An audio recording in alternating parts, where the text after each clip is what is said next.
person was. My voice down.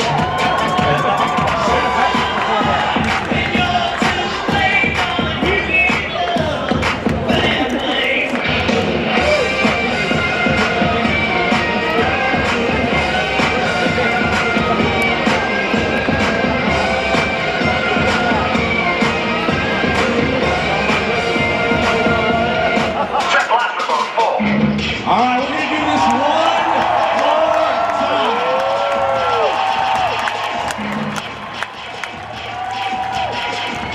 As we got our cameras rolling for the simulcast, we're less than 2 minutes away. So if you got a lightsaber, turn it on.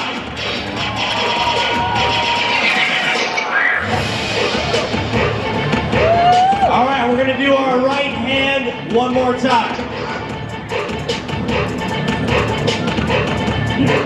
You ready, Mark? You ready to get this party started this weekend? We got episode 7 lightsabers. Get the episode 7 lightsabers nice and high. You got one over there and one over here. There we go. Now we're filming this. All right, hands up, right one. Maybe stretch out those fingers a little bit. If you want to stand up, stand up. Stand up. You want to sit down, sit down. This is your weekend. It's about you guys. Our ultimate Star Wars fans. Here we go, right hand. Let's show them how it's done.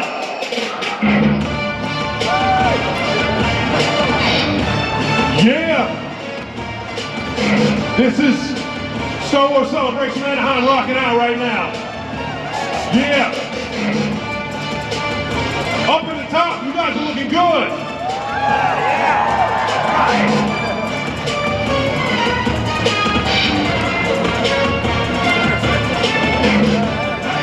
I'm excited, Mark.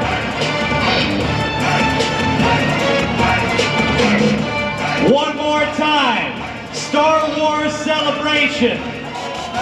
On the count of 3.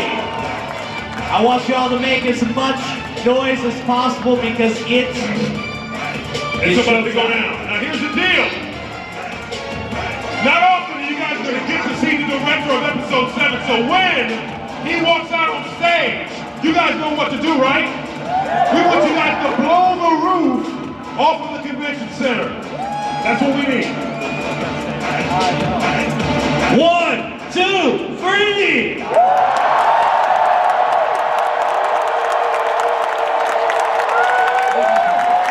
Please welcome your host from Entertainment Weekly, Anthony Bresnikan.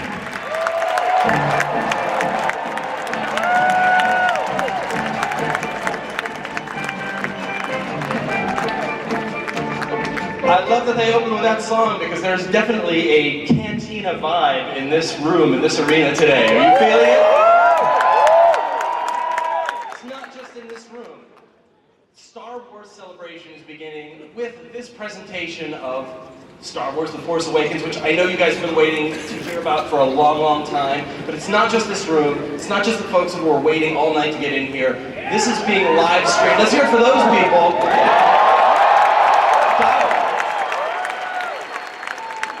Who got some of J.J. Abrams' handmade pizza last night? But it's not just here in Anaheim, it is around the world. This is an unprecedented live streaming event. It is in 23 countries. We have people in theaters around the world. It's live streaming in China, which is also extremely rare. And this is the 10th celebration, but it's the 7th one held here in the United States. And I think that's kind of an interesting symmetry, introducing the 7th film in this beloved franchise.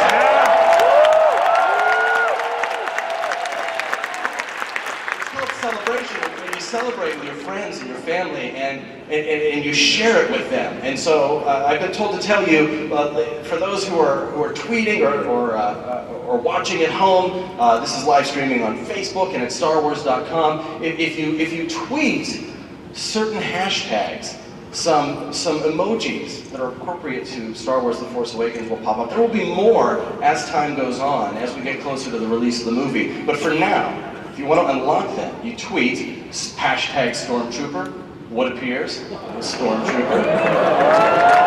Hashtag C3PO. You get everybody's favorite protocol droid. Hashtag BB-8. One of the newcomers to The Force Awakens. The beloved ball droid we saw in the teaser trailer released last November.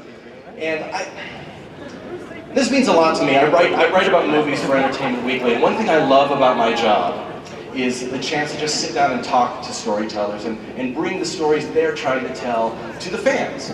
And today I get to do that in front of a live audience of many thousands here and millions watching elsewhere. But who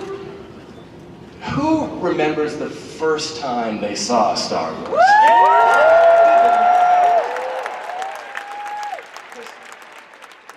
Another thing I love about writing for EW is, for me, movies and songs and books, they're more than just entertainment. I feel like they're landmarks in our lives. They're the things that we share with the people we love. Brothers, sisters, moms, dads, aunts, uncles, grandparents, great-grandparents, if you're lucky enough to have those.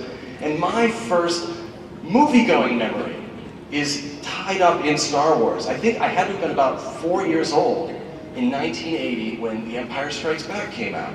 And I had never seen a movie before. I mean, I don't remember it at least, but I remember going to the theater, rushing to the theater to see The Empire Strikes Back because we were late, right? And it was summertime, I remember, because it was blistering hot. We were going to the Cinemas 3 in Kiski Township outside of Pittsburgh, and summer in Pittsburgh is very Dagobah-like. It's very hot, it's very sweaty, and when you're running across a blazing hot parking lot to get into the theater because the movie's already started, it's even hotter. And I just remember the panic, like, we've got to get there. We go to the box office, we buy our tickets, we get in through the door, we sweep past the concession stand, and we go through those double doors into the theater. The trailers have already played. It's pitch black, and we're, you know, you've all gone into a darkened theater. Like, you take a moment and kind of wait for your eyes to adjust before you can find your seat. And so that's what we did, but my eyes were up on this giant wall. It looked to me not like a movie screen, because I'd never been to the movies before. It just seemed like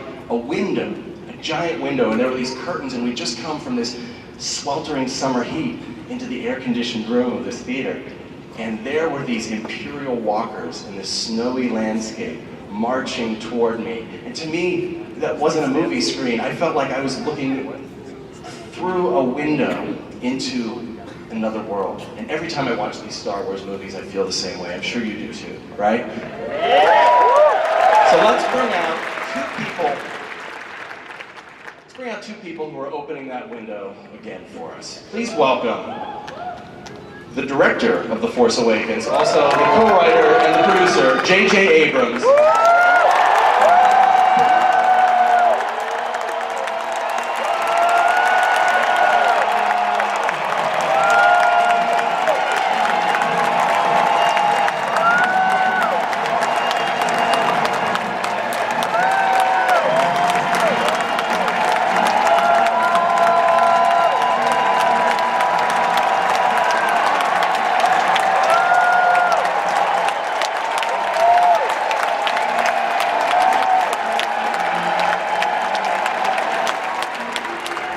As well as the producer of The Force Awakens and the president of Lucasfilm, the person who's creating a whole new series of films, Kathy Kennedy.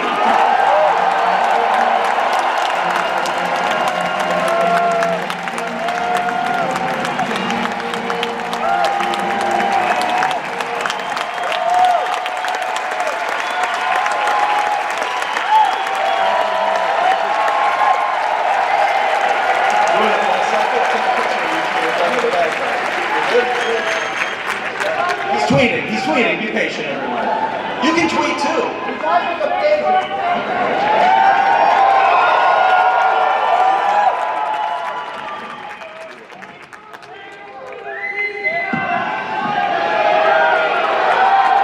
Hi. This is amazing. That's a nice reception. You're welcome.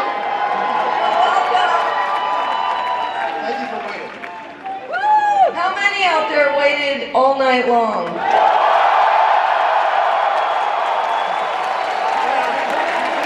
Okay, well, we're going to try very hard not to put you to sleep.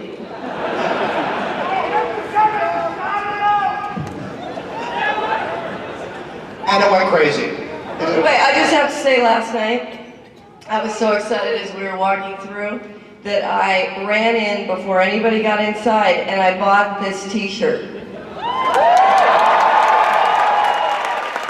It's too bad you don't know anyone who could send you a Star Wars t-shirt. I know. But it's so much more important to pick things up here at Celebration because it isn't anywhere else. So I had to have it first. Well, let's start talking about this movie. I think that's what everybody wants to hear. JJ, you're directing this film, you co-wrote it, you produced it. But like me, like a lot of people in this room, you grew up with Star Wars. It was part of your childhood. So how important was it in shaping your life as a kid? Well, first of all, I'd just like to say thank you to all of you who are here. This is overwhelming and incredibly exciting.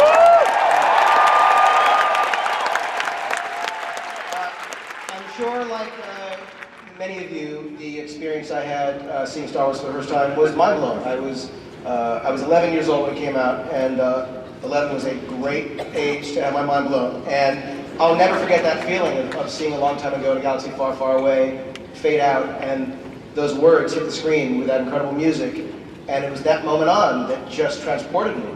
It was the first time a movie made me laugh that way and made me believe in another world that way, and it was really George Lucas's brilliance, not only creating these incredible characters and this amazing universe, but also that it had such heart, and the biggest thing for me is it had such hope, and that to me was incredibly powerful, even 11 years old. So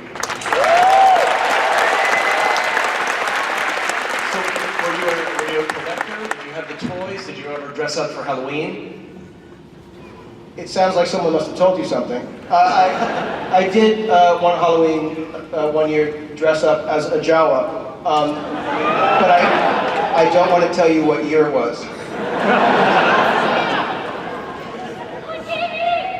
So Kathy, people have been waiting for this moment for a few years now, ever since Disney picked up, merged with Lucasfilm, and they announced that there would be a new series of films. Can you tell us about your transition from producer to the president of Lucasfilm, launching this whole new series of films?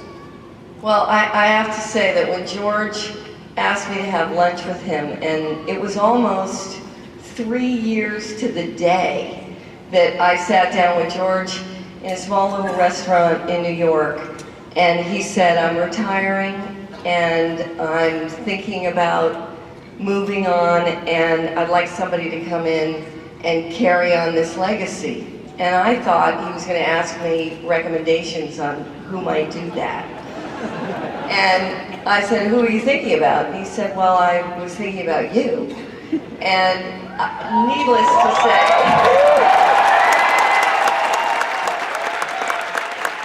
thank you.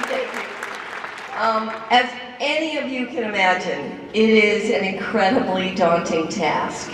And I've been unbelievably fortunate. Obviously, the background I had in working with Steven Spielberg for many years and working with George Lucas on all the Indiana Jones movies, I think it did prepare me, but I must say that when I turned to the guy on my right and said, will you help me do this? I can't do it alone. Thank God, although he didn't say yes right away. Yeah. What was your initial reaction when she said, join me and together we'll rule the galaxy? No. But I said no, partly because it was an incredibly daunting thing, partly because my family and I we had this plan, what we're going to be doing that next year, partly because it felt like I'd been doing sequels and things in the past, and I just wanted to sort of break away from that. But when I sat down with you to have this conversation, and we actually were sitting there talking about what could come next and what it would be. I mean, you can imagine, it's a very different thing, very much like this moment. You can anticipate it and expect what it's like to come out and see a room full of fans, but to actually be here with you is a very different and wonderful experience. So this was an unexpected reaction because I really thought I would just say no, and I found myself having this conversation with you, and it was impossible to say no. No. He said yes. Thank you, JJ. Thank you, Kathy. So one of the things that's that's been noted about this film is Star Wars has always pushed the boundaries of visual effects, but you're kind of taking a retro approach this time around. You build a lot of practical sets.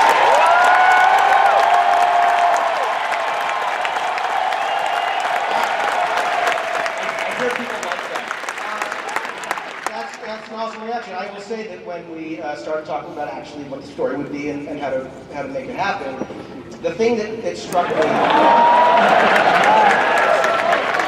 Oh yeah, there we are. It's really fun flying. It's been flying here Just today. driving to work. Yeah, flying.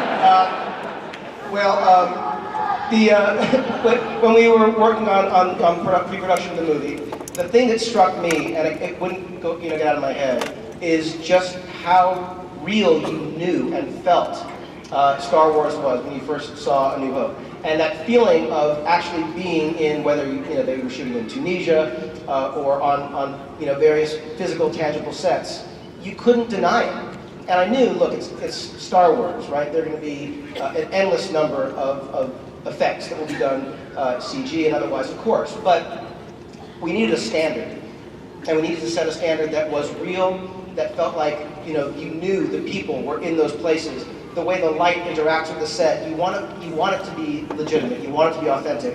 And so building as much as we possibly could was really the mandate. And I will tell you, the amazing thing is, as we're working now, of course, finishing up the edit of the film, even before Island gets started doing their spectacular work, it's an amazing thing to actually be able to watch the movie and you can see what it is. You don't need to use your imagination because we actually had those sets there, and it was great for the actors too.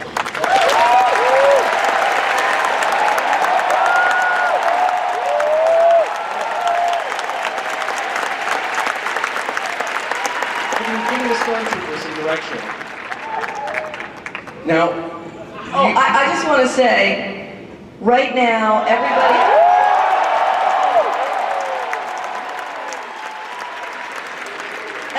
in this amazing creature shop that we worked with, that made every single thing you're looking at in the movie, are all gathered together right now in London, and they're watching it, live streaming right now.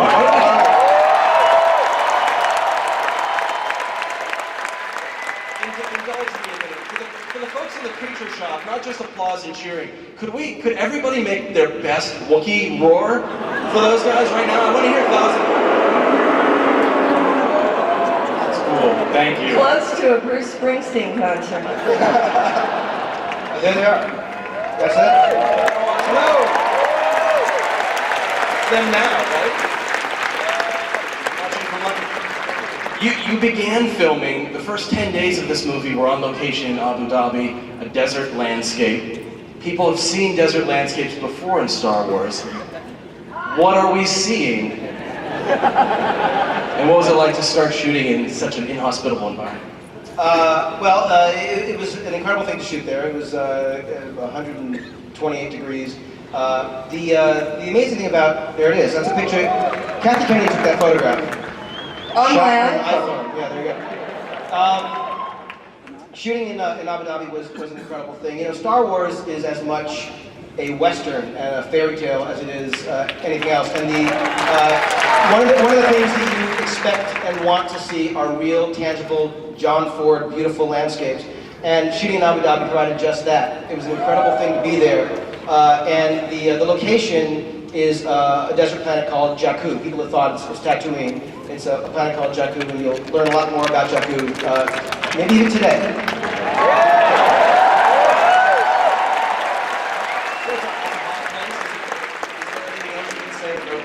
Of course, with Tatooine, it has the two suns. Is there anything about the place of this planet in the universe that you can tell us about? No. but I promise you'll see more today. One of the first opportunities that everyone got to see the sets that you've been talking about were the Force for Change videos that you made, and you showed off some creatures, you showed off the new X-Wing. So tell us about the first wave of the Force for Change program. What were the effects of that? Here's the thing. I don't need to tell any of you here, or most of you watching, but there's a great tradition in the Star Wars community of giving back. And when Kathy and I first started working on this, we realized that this was an amazing opportunity to engage with the fans for at least a decade, if not more. And we were inspired by the fans themselves, and we went to Disney, to Bob Iger and Alan Horn, Alan Bergman, and convinced them. They completely got the opportunity and saw it, and really demonstrated incredible leadership in doing so. We're so grateful to them. And we started Force for Change. The first day of shooting, we engaged the fans. We offered an opportunity to be in the movie, donating $10 to UNICEF, which is one of the great organizations doing amazing work with children around the world. And for a $10 donation, you have a chance to be in the film. And I will say that thanks to you, to this day, we've raised over $6 million. Which is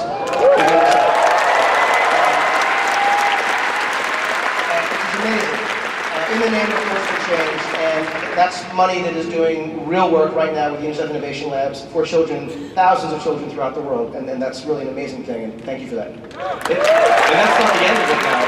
Force for Change is kicking up again as you go toward the December release of the movie. So Kathy, tell us what's next for the Force for Change. We're really excited about this continued relationship with UNICEF, and we're going to join forces with a program called Kid Power. In fact, I'm wearing one of the bands right now. And what happens in the classroom is that kids wear these bands, and in fact I was walking through the hall testing this, and after you take so many steps, it actually triggers a therapeutic packet of food for children who are malnourished all over the world. And this is a program that we're hoping will become a movement. Disney has stepped up, and they are spending $1 million on the program. Fans have contributed through Humble Bumble another $1 million, and we're hoping that Star Wars will ignite this and really turn it into a worldwide movement. So we're very excited by our relationship.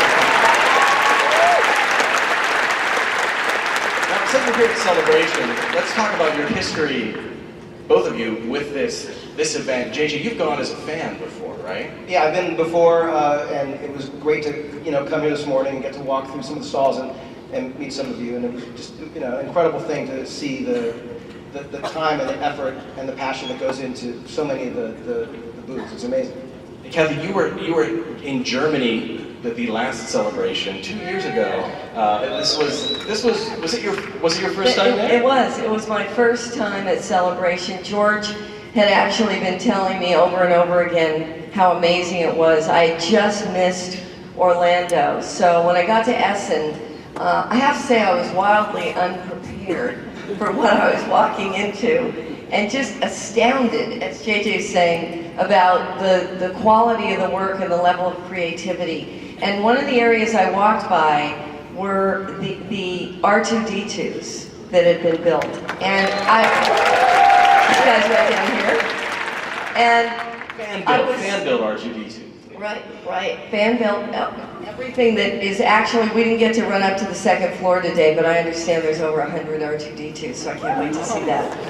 But the incredible thing was, when I was literally leaving Essen and going back to London, where we were prepping the movie, and I turned to our creature shop and I said, I think we've got to hire those guys at a Celebration. Let's track down who they were. And we hired Oliver and Lee. Would you like to meet the droid mechanics? Let's bring out Lee Towsey and Oliver Steeples. And Frank.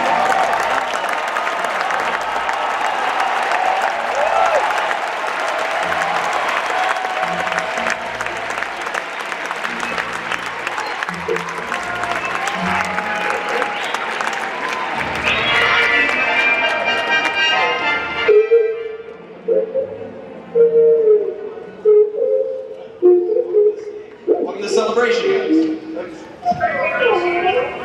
Welcome, R2. Let's hear from R2. This is actual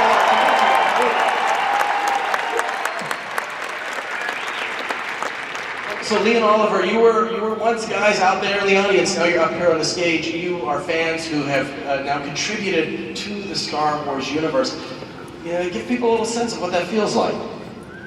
There's absolutely nothing that prepares it like to sit here. Several years ago, I was out there sort of watching the stage, and here I am. It's like, how do you put that into words?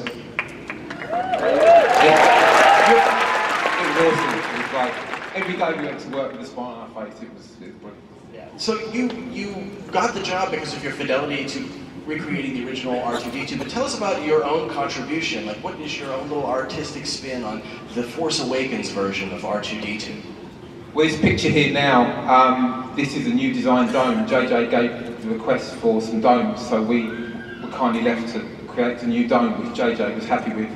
And this is an R0 dome, and the white one is R-O-L-O, Rollo, and the L-O stands for Lee and Oliver, so hopefully that will be used. You name one after yourself. And these are 4 other domes for X-Wings, basically bringing the R5 and R6 into the Star Wars universe, and you'll see them on the back of various X-Wings. So this is interesting because you're not building the full droid on these. These are just the domes, right? To attach to the practical X-Wing fighters that we built for their sets, right? Yeah, so every specific pilot has their own droid in the back, and you'll see, I can't give it away, but which droid goes with which pilot. I just got to say that you guys did an amazing job. It was, it's a very stressful thing every day. You're working. These things have to work well. Whenever there was a malfunction, you guys were on it and repaired it almost immediately. There was never a costly droid delay. So we were very good. It was always good.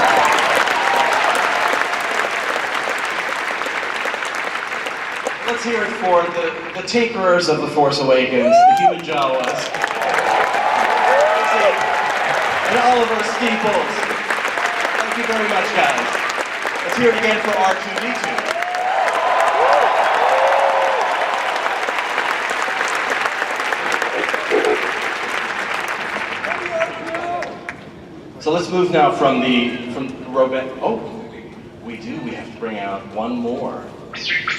One more robot. I'm sorry, I almost wrapped it too soon.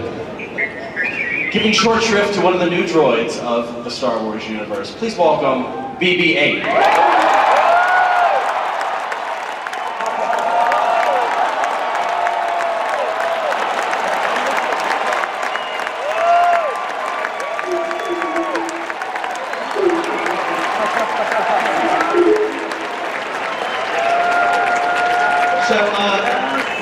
Just say a couple words about BB-8. This could get ugly.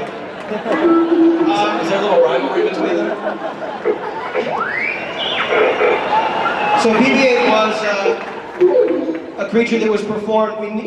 We talked originally about. Could you guys keep it down?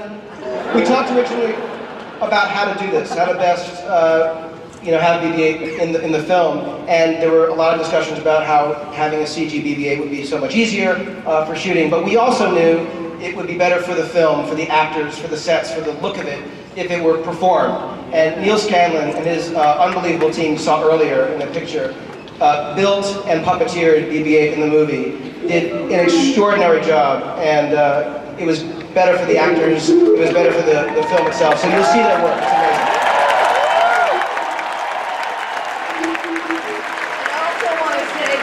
Bob Iger, who's the chairman of the Walt Disney Company, is sitting out in the audience, and he's the one that found the company that helped us discover the technology of what you're seeing right now. Because we now have BB-8 operating on its own thanks to Bob.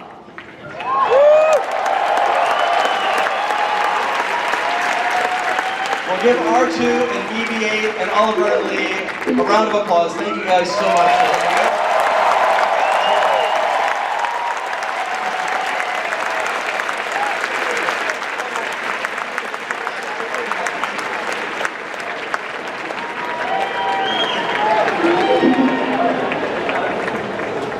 Let's talk about the human stars of The Force Awakens. Yeah!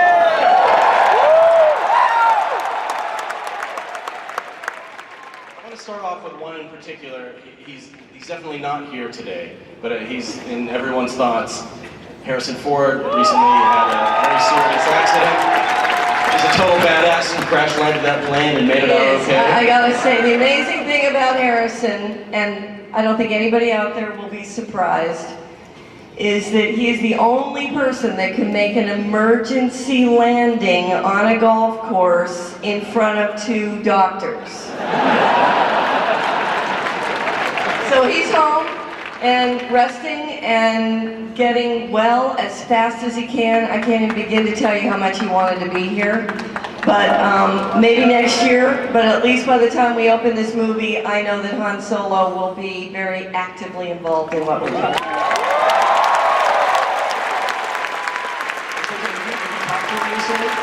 Yeah, I was going to say that I was texting with him yesterday, and I was going to go over and see him, but he didn't have time for me because his friend was coming over for lunch, and he was like, "Not today." I'm like, "All right, whatever." But he sends his best, and he's doing great and working hard. And that guy is I had respect for him all my life, but I've never had more respect for a guy until I saw that how he landed that plane. That was an amazing thing that he did. He's more of a hero in that move than I think he's been in all the movies he's been in. It was an incredible thing to do. So everybody give a shout out to Harrison Ford. I don't know if he's watching the live stream. Give him some more. Let's talk about some of the other new faces that are going to be in this film. So there are 3 lead characters that you want to talk about. Yeah, we have. We were very lucky. We obviously went through the process that you go through in searching for actors. It's the typical long, tedious audition process. I will tell you that we could not have ended up with 3 more talented and wonderful actors and people. We have Oscar Isaac, we have Daisy Ridley, and John Boyega. What can you tell us about the characters they play? I'll tell you, I think rather than me tell anything about them, I think they should. We should. Please welcome Daisy Ridley, John Boyega, Oscar Isaac.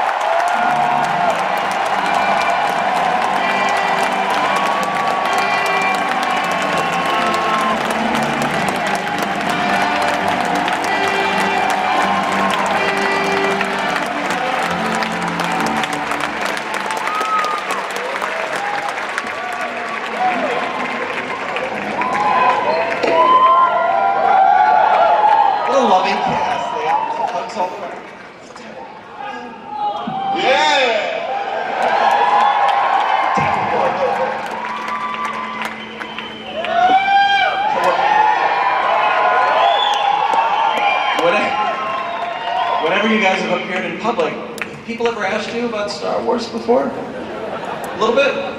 Just a little bit, yeah. I've never been anywhere like this, so this is like great. There's still a lot 7 months out that you can't talk about with regards to your characters, but maybe you could give us a little tease of who they are. We've seen them in the teaser trailer. We saw that image up on the screen. Let's just go one by one and tell us, where do we discover Rey in this movie? Daisy. Hey y'all, again. We discover Rey on the desert planet Jakku. She is a scavenger in like a ship graveyard, and she is like completely self-sufficient. She does everything for herself and very solitary until she meets another character and an adventure begins. And that leads us to John Boyega. And Finn. So Finn is the first character we see in The Force Awakens. He was the first face that appeared in that teaser trailer last November. John, he's in a stormtrooper uniform, but people are wondering, is he in disguise? Is he an actual stormtrooper? So tell us, how do we meet Finn in this movie? Well, first of all, Star Wars Celebration, what's up?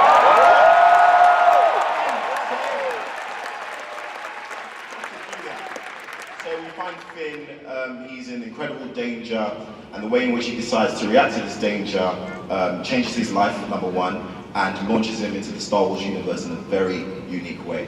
So I can't wait for you guys to see it. And he is a stormtrooper, right? You can confirm that?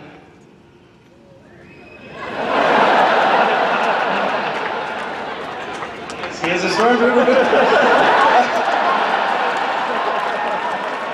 John, everybody knows stormtroopers are bad guys. So are you a bad guy or a good guy in this movie? My memory's just gone. No recall? All right, we'll come back to it some other time.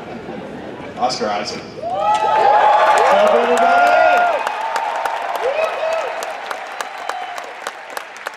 The only character on stage who has two names, Poe Dameron. We see him piloting an X-Wing fighter. We saw you in the uniform there, so tell us about playing this guy. Who is he? He's the best freaking pilot in the galaxy. That's what he's been sent on a mission by a certain princess. And he ends up coming across Mr. John Boyega's character, and their fates are forever intertwined. So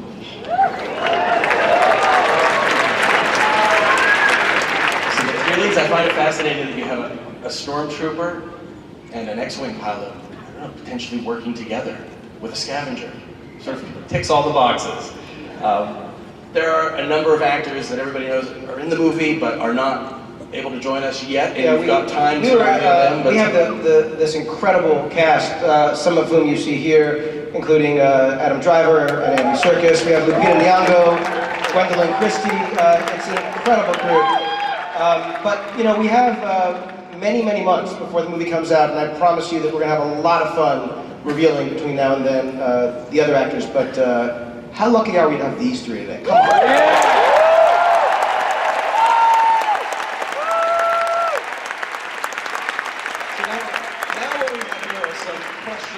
From the audience, fans have been sending them in all week, and we have a few that were gathered just last night from the folks who were camping out. So this question, it comes from a Star Wars fan in Italy. As a fan, how does it feel to grow up with Star Wars and now be a part of Star Wars? So John, I'm going to throw this to you. Oh my gosh. So I can't tell you how many times I've played the games of Star Wars on my PS3. Honestly, guys, Force Unleashed 1, Force Unleashed 2, come on. So obviously as a fan coming on set, I obviously freak out a bit seeing Harrison Ford stood right in front of you. But at the same time, you do get, you know, cast members to sign your merchandise after a wrap. John signed his own figurine as well. The whole cast. Was there a particular favorite piece of merchandise that you were like, I gotta get this if nothing else signed? So I had a Han Solo in Stormtrooper gear, and it was like this big. And I went over to Harrison and said, can you sign my doll? And he was like, this is weird. But I'll sign it for you. I got it signed on set.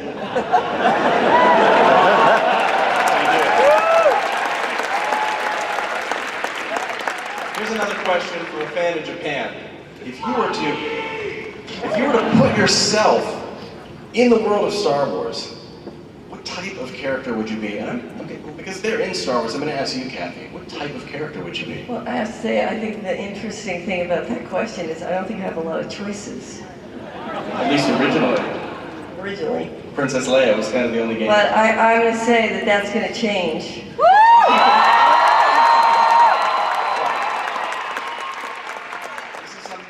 To a lot of fans when you released that photo, the cast photo, and released the initial cast list.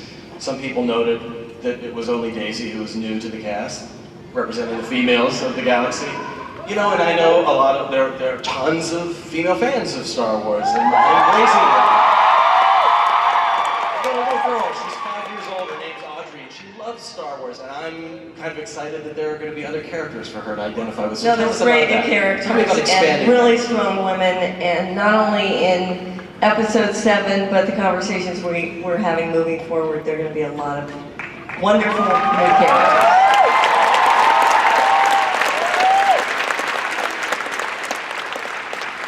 I have two girls too, so I'm under a lot of pressure. All right, here's a question from the UK. How hard is it to find the right balance between new and old technology, not in terms of making the film, JJ, but just the sort of battered world that we saw in the original Star Wars saga versus the kind of shiny new one in the prequels? How do you decide which balance to present 30-some years after the events of Return of the Jedi? Well, I think that again, I sort of said this before, but one of the things that I loved so much about the original trilogy was that sense of everything being real and weathered and lived in and used. It was a world of underdogs, and you just felt you were fighting, you know, against an enemy that was bigger and larger. And for me, the look and the feel of that technology, it being, you know, anything but pristine, anything but brand new, was really important. I think there needs to be a contrast, the amazing aesthetic, again, the brilliance of what George did, the contrast between, you know, the gleaming empire, you know, and the dusty, you know, cantina and streets. The amazing Ralph McQuarrie. Ralph McQuarrie.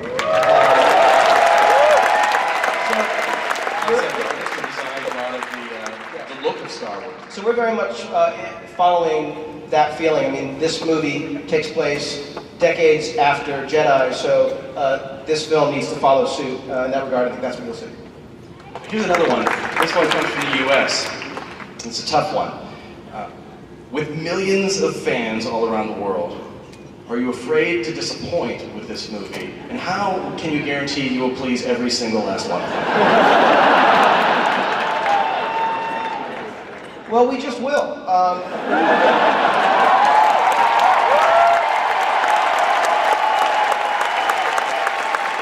Here's the thing.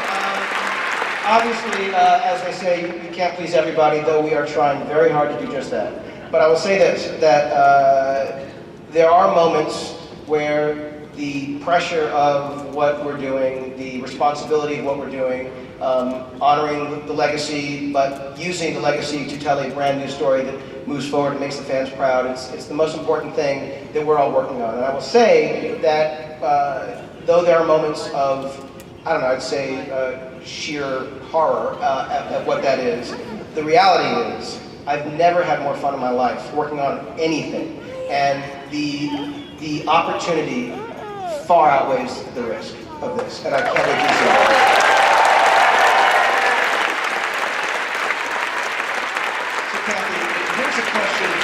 James, who came here, he's here from London. This is one of the questions we got up in the line. It is hard to please everybody, he says, but how much do you take into consideration the fan perspective when you're devising these new stories? I don't think there's anything more important in the Star Wars universe than the fans. Woo! You guys talk to us all the time about everything, and we take that really seriously, and we talk about it. It doesn't mean, for obvious reasons, we can do every single thing that is dictated by the fans, but we're fans too, and everybody inside the Lucasfilm organization are fans.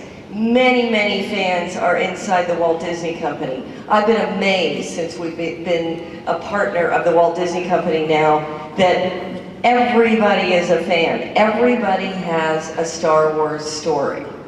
And that generational experience is something that is really important, and it's everything in terms of the future of Star Wars. So you guys, you energize us. So thank you. Here's one from JJ. This one comes from Ben. He came here to Anaheim from Ontario, Canada, and it's a pretty basic question. He wants to know, JJ, what advice would you give to a young aspiring filmmaker? Get started.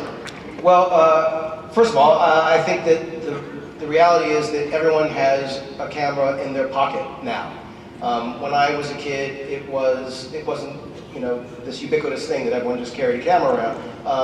The ability to just make stories, make films, tell stories is real and is incredible. And when I look at my kids who make a video and they're doing dissolves, they're putting titles, they're doing visual effects, and you know, things that you could only dream of when I was a kid.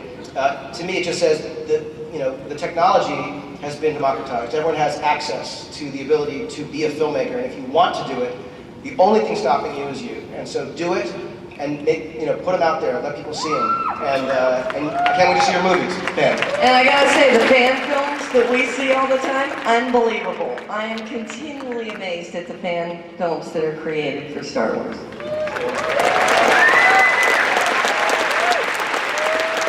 This one goes out to Oscar, Daisy, and John. It's from Sarah, who didn't travel far. She's from Santa Ana, so she came here. Oh, she walked here. The question is, so you start shooting this movie, who is more excited? The newcomers like yourselves, or the veteran actors from the original trilogy? The original actors were coming back to a universe they absolutely loved, and we were joining a universe we were yet to love as much as we do now. So we were all excited, and then coming here today has made it so much more exciting. Like, all of us are so, cannot wait to show you guys what we've done.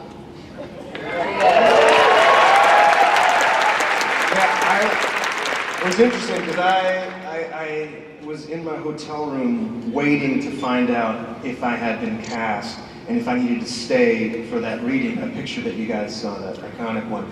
And when I finally got the call that I was indeed officially going to play Poe Dameron, I was so excited / nervous to try to tap back into that, because I was like, I don't even know if I can do it. I don't know, man. So I blasted the Star Wars theme as loud as I could, and I grabbed my shampoo bottle, and I just started going, and I was like, no, I can do this. I remember that. That's how I felt with it.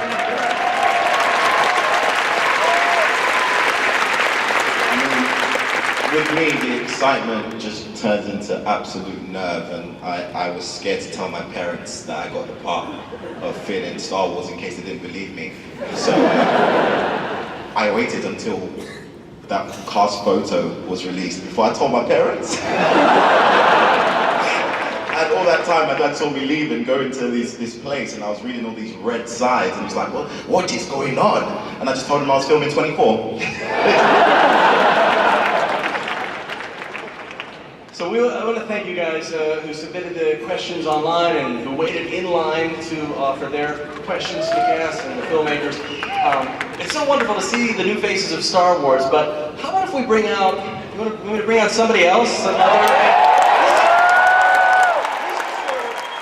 would say these are new faces, but also familiar, so please welcome, from the cast of Star Wars The Force Awakens, the new Stormtroopers.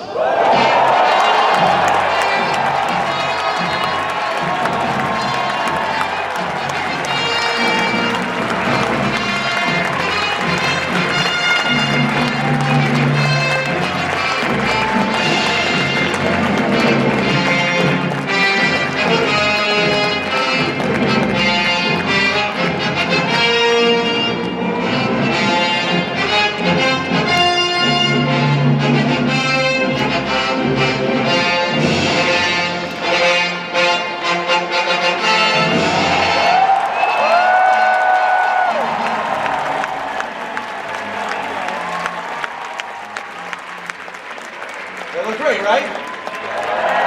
30 years changes the outfit a little bit. But there are some other folks who are here, people you know, people you love. We're going to bring them out too. So please welcome, you know him as C-3PO, Anthony Daniels.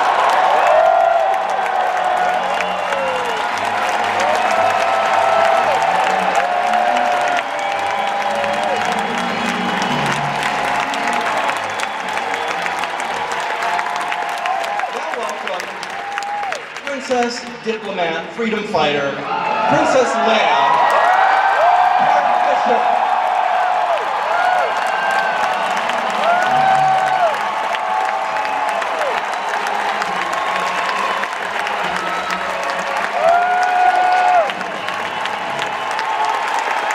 Why don't you break out your Wookiee roar again for the man who co-pilots the Millennium Falcon, Chewbacca himself, Peter Mayhew.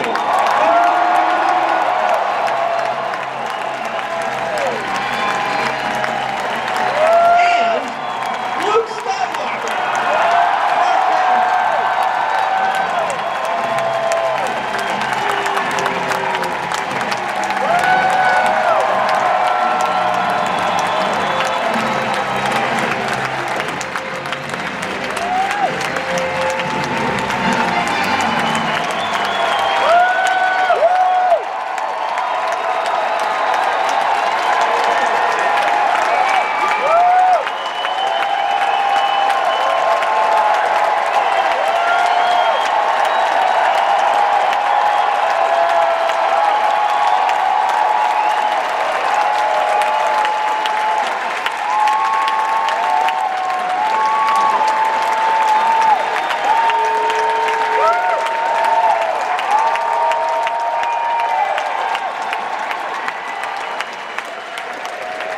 a lot of love for the veterans of Star Wars.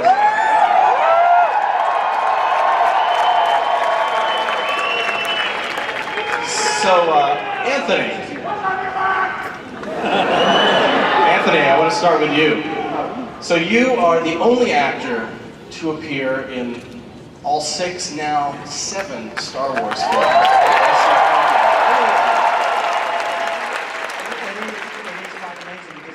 It's 40 years since I first met George Lucas, and very quickly became part of a team that got involved in making this crazy little film that none of us thought that any of you people would ever come to see. Well, how wrong were we? Because I knew you guys were coming. No, you didn't. But we were, apart from Carrie, we were totally wrong because you did come.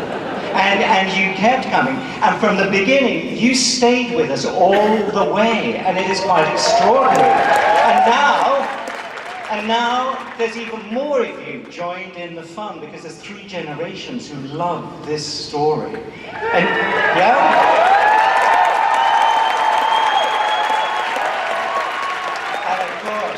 As Anthony suggests, 3PO and indeed myself, we've actually survived 6 films. Think about that one. And of course the future, who knows? But I do think that maybe in the future you will be there. But as for the past, I've got to say thank you for your kindness, your support, your affection for the whole project, and especially, in my case, for a character that I am very, very fond of. A character who has just become a hashtag. CP3O, Human Cyber Relations.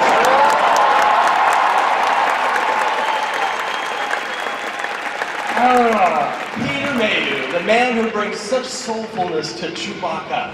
How does it feel to return to that furry suit? It's kind of nice to get back into furry suit because I can go anywhere in the world and still be comfortable. And also the mere fact that I wouldn't have been associated with these guys if I didn't have the walking carpet, as I said. So it's been great. You guys are what this is all about, and we are there. We're going to enjoy it, and I hope everybody else does. It should be great. Enjoy it. I hope you notice he's taller than I am sitting down. I've always resented that. I'm shorter than everyone standing up. And cuter. Thank goodness. We're all proportionately cast. So Carrie, he puts on the fur. I'm wondering, Princess Leia was always very fashion forward. Are we going to see any return to those classic hair buns from the original movie this time around? The buns are, they're tired now. So we're probably not going to have the futuristic buns, but I think we have an alternate thing that he'll be very into, which is not the metal bikini. I promise. How do you feel about expanding the world to include more girl power? You were the only woman in this original Star Wars films, and now there are so many others joining the cast. Well, it's good to have Sisterhood a little of Star help, Wars? but I like, being the only one when I was 19, and that was possible. But now I need some backup.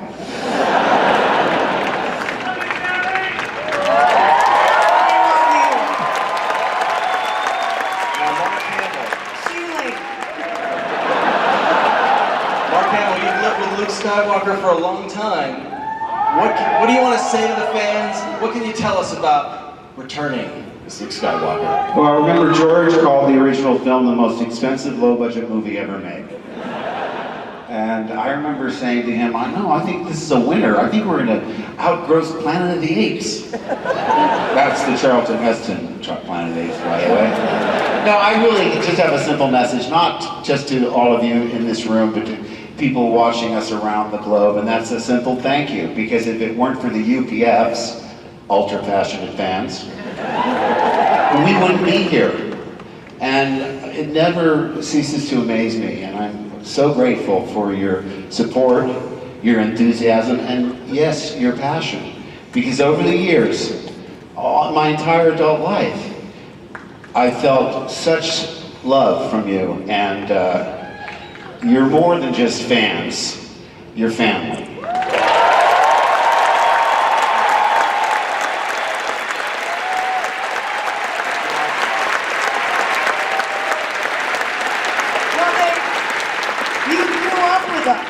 I mean, we're still growing up too, but you guys grew up with us, and so it's an amazing thing to be part of so many people's childhood.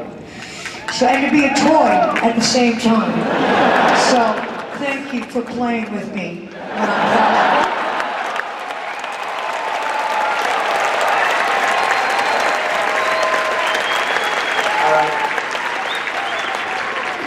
So, even though the whole cast isn't here, we've got a lot of people in one place, and all we have right now is that one sepia-toned image of everybody doing the first reading. So why don't we get the cast, the stormtroopers... Put on your wide-angle lens. Get everybody together for a photo. It's too big a group for a selfie, but you guys can take the photos. So let's bring out R2-D2 and BB-8. Here they are.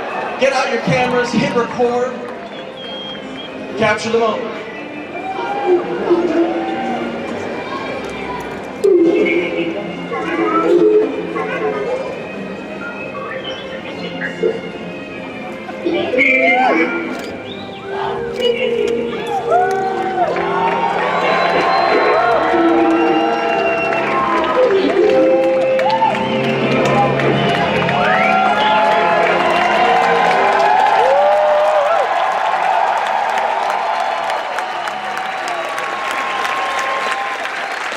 It's surprisingly quiet because everybody's holding their phones.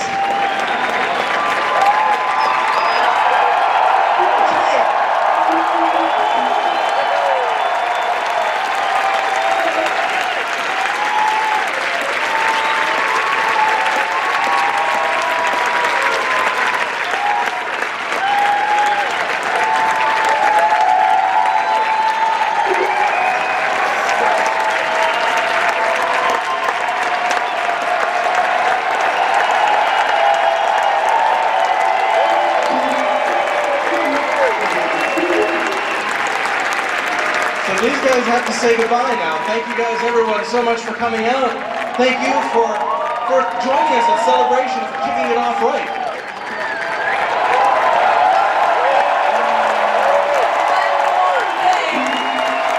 Don't leave the mall.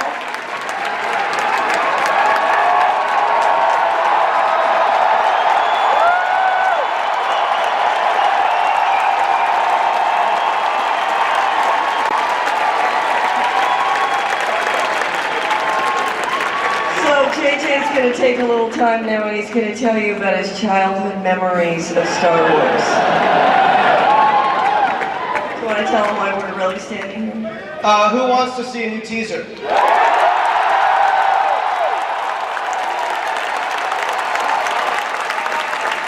So, honestly, and I know that we've said thank you a lot to you guys, but I just need to say it one more time on behalf of Kathy and myself and to everyone who's watching, who's not here. We cannot thank you enough. The energy that you guys are throwing our way is evidence of the Force, and we couldn't be more grateful. And we want to show you, this is our second teaser, and we're very excited for you to see it. We hope you like it, but mostly, thank you so much for all of your support. Thank you.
Does anybody want to see it again?